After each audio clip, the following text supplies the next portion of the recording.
আমরা আজকে অন্তর্বর্তীকালীন এই সরকারের কাছে জোর দাবি জানাতে চাই, যে বিচারই আপনারা করেন, 2006 সালে 28 অক্টোবর ফেসিবাদের উত্থান হয়েছে, সেদিনই মূলত বাংলাদেশ পথ হারিয়েছে, সেদিনই বাংলাদেশে রক্তের বন্যার হোলি খেলা তারা শুরু করেছে। সুতরাং যে বিচারই বাংলাদেশে শুরু হোক, প্রথম শেখ হাসিনার সেই লইগি বৈঠার নির্দেশদাতা হিসাবে তাকে গ্রেপ্তার করে প্রথম এই বিচার দিয়ে শুরু করলে বাকি বিচারগুলোই কেবলমাত্র সফল এবং সার্থক করা সম্ভব। এবং 2024 সালের 5ই আগস্ট ওই 2006 সালের 28 অক্টোবরই ঘটনার ধারাবাহিকতা, সেটার প্রতিশোধ দেশের জনগণ নিয়েছে।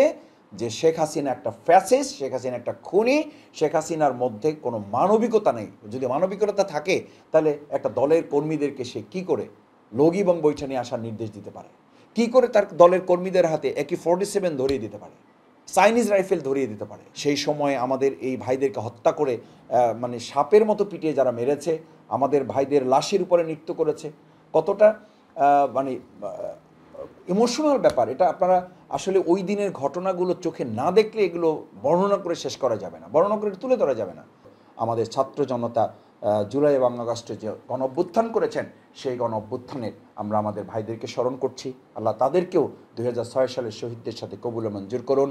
এবং এই শহীদের রক্তের বদলা হিসেবে তারা যে স্লোগান তুলেছিল, উই ওয়ান্ট জাস্টিস, সেরকম একটা ইনসাফপূর্ণ, জাস্টিসপূর্ণ একটা সুন্দর বাংলাদেশ যেন আমরা বিনির্মাণ করতে পারি, সেই প্রত্যাশা ঢাকাবাসীর কাছে, আমার শ্রদ্ধেয় প্রিয় দেশবাসীর কাছে করছি।